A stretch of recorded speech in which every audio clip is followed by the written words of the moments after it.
मैंने 2016 में एक पीआईएल फाइल करके मांग किया था कि जो सजा याफ्ता अपराधी हैं इनके चुनाव लड़ने पर आजीवन प्रतिबंध होना चाहिए। आज उसी मामले में सुप्रीम कोर्ट में सुनवाई हुई है। केंद्र सरकार का जवाब आज आ गया है। केंद्र सरकार का कहना है कि नहीं, वर्तमान समय में जो 6 साल का प्रतिबंध है वो पर्याप्त है। किसी भी सजा याफ्ता अपराधी के चुनाव लड़ने पर आजीवन प्रतिबंध नहीं होना चाहिए। इलेक्शन कमीशन ने अभी तक अपना जवाब नहीं दाखिल किया, इसलिए आज माननीय कोर्ट ने कहा कि इलेक्शन कमीशन को तत्काल इस पर अपना जवाब दाखिल करना चाहिए और 4 हफ्ते के अंदर यानी अप्रैल के फर्स्ट वीक में इस पर सुनवाई करने की, फाइनल हियरिंग करने के लिए आदेश दिया है। हमारा ये कहना है कि अगर किसी को 2 दिन की सजा हो जाए तो वो सरकारी नौकरी नहीं कर सकता, उसके सरकारी नौकरी पे आजीवन प्रतिबंध हो जाता है। फिर एमएलए एमपी जो सजा याफ्ता हो जाते हैं उनके चुनाव लड़ने पे आजीवन प्रतिबंध क्यों नहीं होना चाहिए? एक सजा याफ्ता व्यक्ति चपरासी भी नहीं बन सकता, होमगार्ड भी नहीं बन सकता, लेकिन वो अपनी सजा पूरी करने के 6 साल के बाद आके सांसद बन सकता है, विधायक बन सकता है, मंत्री बन सकता है, मुख्यमंत्री बन सकता है। और ऐसा इसलिए हो रहा है क्योंकि ये जो 75 साल पुराना जो कानून है अंग्रेज़ों ने बनाया था वो आज तक चल रहा है। इसी कानून को हमने चैलेंज किया हुआ है। अच्छा, इस कानून में जो सजा याफ्ता हैं वो 2 साल तक की सजा के पहले तो कोई चुनाव लड़ने पे रोक ही नहीं है। 2 साल से ज़्यादा की सजा होगी तब चुनाव लड़ने पे मात्र 6 साल का प्रतिबंध है। पार्टी बनाने पे वो रोक भी नहीं है, पार्टी पदाधिकारी बनने पे वो रोक भी नहीं है। एक आज की डेट में अगर कोई सजा याफ्ता व्यक्ति जेल में है वो वोट नहीं दे सकता, लेकिन पार्टी बना के पार्टी अध्यक्ष बन सकता है, दूसरों को चुनाव लड़वा सकता है। क्यों? क्योंकि ये 75 साल पुराना जो कानून है इसमें ऐसा कोई प्रावधान ही नहीं है कि जो आदमी सजा याफ्ता होगा वो पार्टी नहीं बना पाएगा या पार्टी अध्यक्ष नहीं बन पाएगा, ऐसा कुछ लिखा ही नहीं इसमें। मेरा मानना है संसद लोकतंत्र का मंदिर होता है और लोकतंत्र के मंदिर में अच्छे आदमी आने चाहिए। भारत में कुल मिला के 5000 सांसद और विधायक हैं, 4200 विधायक हैं और 800 सांसद हैं। तो कुल मिला के 5000 आदमी चाहिए, अच्छे आदमी, पढ़े लिखे चाहिए, समझदार आदमी चाहिए। लेकिन चूंकि हमारे देश में मिनिमम क्वालिफिकेशन नहीं है तो अनपढ़, अनाड़ी, गंवार टाइप के लोग सांसद, विधायक, मंत्री, पार्षद, प्रधान बन रहे। मैक्सिमम एज लिमिट नहीं है तो जो परिवारवादी पार्टियां वो 80-85 साल में भी सांसद, विधायक, मंत्री बनते आ रहे हैं, क्योंकि उनको टिकट उनको खुद ही बांटना है तो अपना टिकट खुद ही लड़ जाते हैं। फिर जाति भाषा क्षेत्र का जहर घोल के सांसद, विधायक, मंत्री भी बन जाते हैं। हमारे देश में क्लर्क बनने के लिए भी ऑल इंडिया लेवल पे एग्ज़ाम होता है, एसएससी का एग्ज़ाम होता है। इवन इंजीनियरिंग में एडमिशन के लिए, मेडिकल में एडमिशन के लिए, वकालत में, लॉ में एडमिशन के लिए ऑल इंडिया लेवल पे एग्ज़ाम होता है। लेकिन सांसद, विधायक, मंत्री बनने के लिए कोई मिनिमम कोई एक छोटा सा एग्ज़ाम नहीं होता, कम से कम स्क्रीनिंग तो हो जाए। अल्टीमेटली सांसद, विधायक को संसद में, विधानसभा में पहुँच के कानून बनाना है, उसको संविधान पढ़ना है और संविधान के अनुसार कानून बनाना है। अगर वो अनपढ़ होगा, नाड़ी होगा, गंवार होगा तो वो कानून बनाएगा कैसे? कम से कम ऑल इंडिया लेवल पे एग्जाम होना चाहिए। आज की डेट में जब एक गोलगप्पा वाला भी डिजिटल पेमेंट लेने लग गया है तो ऐसे में फिर ये पॉलिटिकल पार्टियां कैश में डोनेशन क्यों ले रही हैं? इनके कैश में डोनेशन पर रोक क्यों नहीं लगनी चाहिए? तो एक मैंने ये भी पीआईएल फाइल किया हुआ है कि पॉलिटिकल पार्टियां 100% कैशलेस होनी चाहिए। इनको 1 रुपये न तो कैश में डोनेशन लेना चाहिए, न 1 रुपये कैश में खर्च होना चाहिए। एक मेरी और भी पीआईएल है कि पॉलिटिकल पार्टियां आरटीआई के दायरे में आनी चाहिए। एक मेरी और भी पीआईएल है कि 1 नेशन 1 वोटर लिस्ट होनी चाहिए। भाई सबके लिए, पार्षद के लिए अलग वोटर लिस्ट, प्रधान के लिए अलग वोटर लिस्ट, विधानसभा के लिए अलग वोटर लिस्ट, लोकसभा के लिए अलग वोटर लिस्ट, क्यों? 1 नेशन वोटर लिस्ट हो सकती है।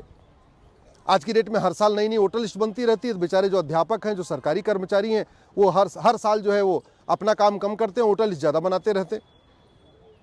आखिर फंडिंग के ऊपर कंट्रोल क्यों नहीं है? ब्लैक मनी का जो पूरा खेल चल रहा है इस पे कोई कंट्रोल नहीं है। मुफ्तखोरी बढ़ती चली जा रही है, क्यों? क्योंकि ये 75 साल पुराने कानून में मुफ्तखोरी रोकने का कोई प्रावधान नहीं। एक स्टैंडर्ड मैनिफेस्टो नहीं बना है तो हर पॉलिटिकल पार्टी अपने अपने स्टाइल में मैनिफेस्टो बनाती है। कोई 3 पेज का मैनिफेस्टो बनाती है, कोई 20 पेज का मैनिफेस्टो बनाती है। कोई हमने स्टैंडर्ड फॉर्मेट नहीं बनाया कि मैनिफेस्टो में क्या क्या लिखना ज़रूरी है। इसलिए कोई भी पॉलिटिकल पार्टी जो संवैधानिक इश्यूज हैं, जो लिखना चाहिए कि शिक्षा के लिए क्या करेंगे, चिकित्सा के लिए क्या करेंगे, स्वास्थ्य के लिए क्या करेंगे, लॉ एंड ऑर्डर के लिए क्या करेंगे, न्याय देने के लिए क्या करेंगे, वो कुछ नहीं लिखते।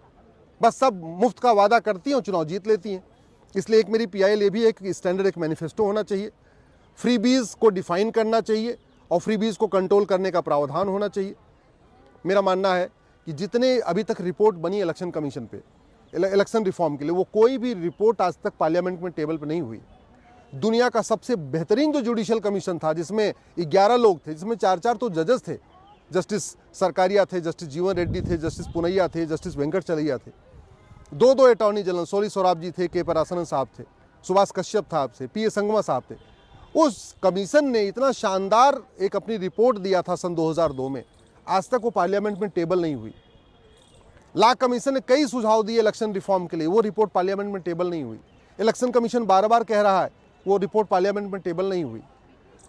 वोटर आईडी को आधार से लिंक करने का आज तक प्रावधान हुआ नहीं, इसलिए फेक वोटर आईडी बनते चले जा रहे हैं। बोगस वोटर आईडी बनवाने को गंभीर अपराध बनाया नहीं है, तो लोग 10-10, 20-20 बोगस वोटर आईडी बनवाते जा रहे हैं।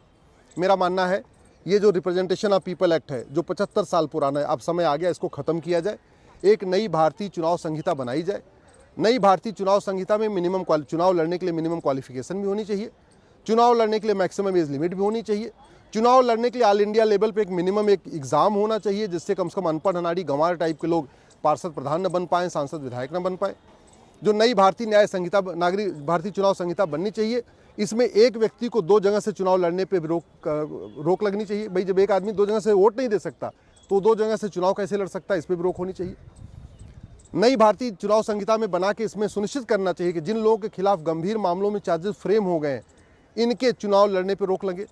जो आदमी सजा याफ्ता हो गए, इसके चुनाव लड़ने, पार्टी बनाने, पार्टी पदाधिकारी बनने, तीनों पे रोक लगे। 100% पॉलिटिकल पार्टियां कैशलेस होनी चाहिए, न कैश में ले सके डोनेशन, न कैश में कोई खर्च कर सके। पॉलिटिकल पार्टियों को आरटीआई के दायरे में लाना चाहिए। 1 नेशन 1 इलेक्शन होना चाहिए, 1 नेशन 1 वोटर लिस्ट बननी चाहिए। जो बार बार ये चुनाव के बाद हिंसा होना चाहिए, इसको गंभीर अपराध घोषित करना चाहिए। वोटर आईडी को डुप्लीकेट वोटर आईडी बनवाना, इसको गंभीर अपराध घोषित करना चाहिए। एक कानून बना के बाकायदा वोटिंग कंपलसरी करना चाहिए। ऑनलाइन वोटिंग की सुविधा देनी चाहिए, क्योंकि वोट देने के लिए क्या ज़रूरत है, आदमी 1000, 2000, 3000 किलोमीटर चल के आए। अगर आज की डेट में बैठे बैठे व्यक्ति कहीं पे भी जाके बैंक से अपना पैसा निकाल सकता है और उस पैसे में धांधली नहीं होती है, तो फिर आदमी कहीं से वोट क्यों नहीं दे सकता।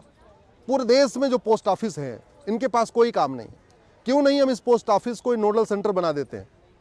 वोटिंग का भी वो नोडल सेंटर बना दे और वोटर आईडी बनवाने का भी नोडल सेंटर बनवा दे। जिसके पास वोटर आईडी नहीं है वो भी जाए अपना बैठे बैठे वहाँ पे अपने वोटर आईडी बनवा ले, और जो आदमी घर से दूर है, मान लीजिए कहीं कमाने धमाने चला गया, वो जाके उसी पोस्ट ऑफिस में, अपने नज़दीक का पोस्ट ऑफिस है, वहाँ जाके अपना वोट भी दे दे। आज की डेट में 130 करोड़ आधार बन चुका है। अगर हम आधार को वोटर आईडी से लिंक कर दें और आधार बेस्ड वोटिंग कराने टेक्नोलॉजी का उपयोग करें, तो कम से कम 90% वोटिंग शुरू हो जाएगी। वोटिंग का परसेंटेज भी बढ़ जाएगा, डुप्लीकेट वोटिंग भी नहीं होगी, और आदमी को परेशान भी नहीं होना पड़ेगा, ट्रैवल भी नहीं करना पड़ेगा। जो जहां होगा वहीं बैठे बैठे अपने अपने पोस्ट ऑफिस में, जो नज़दीक का पोस्ट ऑफिस होगा, वहां जाकर वोटिंग कर लेगा। मेरा मानना है इलेक्शन रिफॉर्म करना ज़रूरी है। अच्छे लोगों को संसद विधानसभा में लाना ज़रूरी है, अच्छे लोग को पार्षद प्रधान बनाना ज़रूरी है, लेकिन वो तभी हो सकता है जब ये 75 साल पुराना रिप्रेजेंटेशन ऑफ पीपल एक्ट बदला जाए, एक नई भारतीय चुनाव संहिता बनाई जाए। अच्छे लोग आएंगे, अच्छा कानून बनाएंगे, अच्छा देश बनेगा। अच्छा कानून बनेगा, भ्रष्टाचार अपराध खत्म होगा। अच्छा कानून बनेगा, आतंकवाद अलगाववाद खत्म होगा। अच्छा कानून बनेगा तो एक नया भारत बनेगा। इसलिए ज़रूरी है इलेक्शन रिफॉर्म सबसे पहले करना ज़रूरी है।